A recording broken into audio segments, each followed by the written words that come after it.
and welcome to my channel Amusni 2024 అండి. యద్యప్యేతేన పశ్యంతి లోభోపహత చేతసః కులక్షయకృతం దోషం మిత్రద్రోహే చ పాతకం. లోభం చేత భ్రష్ట చిత్తులైన వీరు కులనాశనమనే దోషాన్ని, మిత్రద్రోహమనే పాపాన్ని చూడలేకపోతున్నారు. అది వారి లోపం. అయినాగాని కథం న గేయమస్మాభిః పాపాదస్మాన్ నివర్తితుం కులక్షయకృతం దోషం ప్రపశ్యద్భిర్జనార్దన. హే జనార్దన, కులనాశం వలన జరిగే దోషాలు తెలిసిన మనం ఈ పాపాన్ని ఆపడం గురించి ఎందుకు ఆలోచించకూడదు? నేనే పాపాన్ని చేస్తున్నానని కాదు, మీరు కూడా తప్పు చేయబోతున్నారు అని శ్రీకృష్ణునిపై ఆరోపణ చేస్తున్నాడు అర్జునుడు. ఇప్పుడతనికి తెలిసినంతవరకు తాను శ్రీకృష్ణుని కంటే తక్కువవాడు కాదు. ప్రతి కొత్త సాధకుడు సద్గురువు శరణులోకి వెళ్ళినప్పుడు ఇదే విధంగా తర్కిస్తాడు. తాను తెలివితేటలలో తక్కువని అనుకోడు. ఇదే విధంగా అర్జునుడు కూడా అంటాడు. వీళ్లకు తెలియకపోవచ్చు, కాని నేను మీరు అర్థం చేసుకోగలవారమే కదా. కులనాశనం యొక్క దోషాల గురించి మనం ఆలోచించాలి. కులనాశనంలో దోషం ఏమిటి? కులక్షయే ప్రణశ్యంతి కులధర్మాః సనాతనాః ధర్మే నష్టే కులం కృత్స్నం అధర్మోభిభవత్యుత. కులం నాశనం అవడం వలన సనాతనమైన కులధర్మం నశించిపోతుంది. అర్జునుడు కులధర్మాన్ని, కులాచారాలనే సనాతన ధర్మం అనుకుంటున్నాడు. ధర్మం నాశనం అవడం వలన సంపూర్ణ కులాన్ని పాపం బాగా అణిచివేస్తుంది.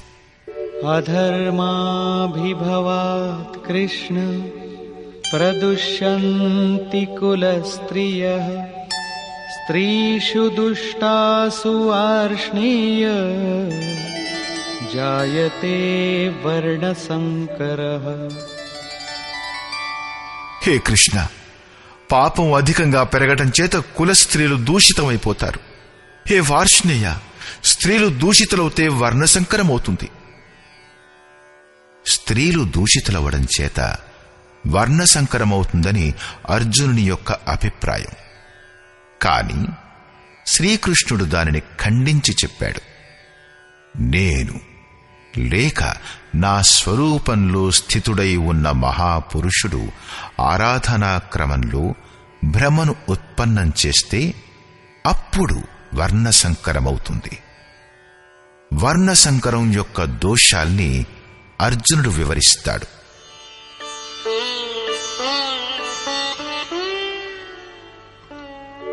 సంకరో నరకాయైవ కులఘ్నానాం కులస్య చ పతంతి పితరో యేషాం లుప్తపిండోదక క్రియాః.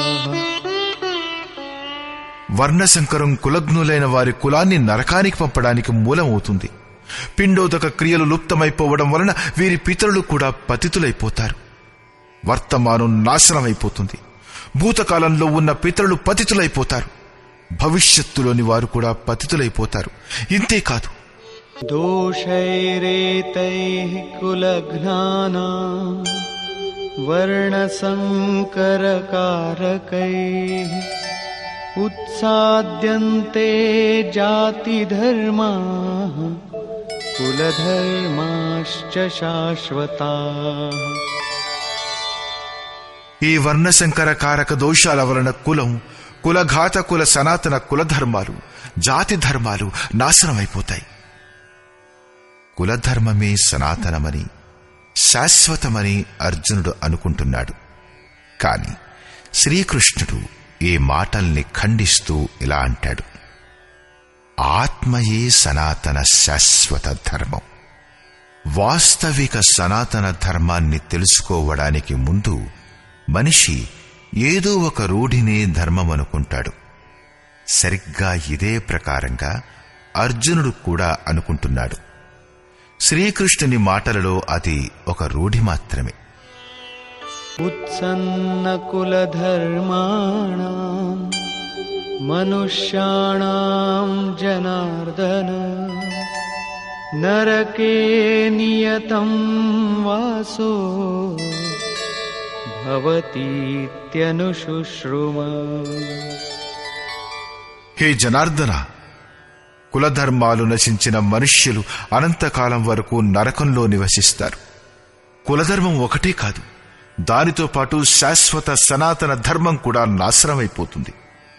ఎప్పుడైతే ధర్మం నశిస్తుందో ఆ వ్యక్తి అనంతకాలం వరకు నరకంలో నివసిస్తాడు.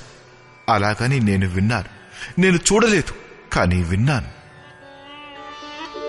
అహో బత మహత్ పాపం కర్తుం వ్యవసితా వయం యద్రాజ్య సుఖలోభేన హంతుం స్వజనముద్యతాః. అహో, మనం బుద్ధిమంతులమై కూడా మహాపాపం చేయబోతున్నందుకు నేను శోకిస్తున్నాను. రాజ్యం మరియు సుఖాల ప్రలోభం చేత మన కులాన్నే చంపుకోవడానికి సిద్ధంగా ఉన్నాం. ఇప్పుడు అర్జునుడు తనని తానొక సామాన్య జ్ఞాత అనుకోవడం లేదు. ఆరంభంలో ప్రతి సాధకుడు ఇలాగే అంటాడు. మహాత్ముడైన బుద్ధిని కథనమేమిటంటే, మనుష్యుడు అసంపూర్ణ జ్ఞానాన్ని కలిగి ఉన్నప్పుడు తను ఒక మహాజ్ఞానిని అనుకుంటాడు. కాని సగానికి పైగా జ్ఞానం ఆర్జించినప్పుడు తను ఒక మహామూర్ఖుణ్ణనుకుంటాడు. సరిగ్గా ఇదే ప్రకారంగా అర్జునుడు కూడా తననొక జ్ఞానిననే అనుకుంటున్నాడు. ఆ పాపం వలన పరమ కళ్యాణం జరుగుతుందని కాదు, కేవలం రాజ్యం మరియు సుఖాల ప్రలోభంలో పడి మనం మన కులాన్నే నాశనం చేయబోతున్నామని, ఘోరమైన తప్పును చేస్తున్నామని అతను శ్రీకృష్ణునికి బోధపరుస్తున్నాడు. నేను మాత్రమే తప్పు చేస్తున్నానని కాదు, మీరు కూడా తప్పు చేస్తున్నారు అంటూ అర్జునుడు తన మాటలతో శ్రీకృష్ణుణ్ణి కూడా ఒక దెబ్బ కొట్టాడు. చివరిగా అర్జునుడు తన నిర్ణయాన్ని ఇలా తెలియచేస్తాడు: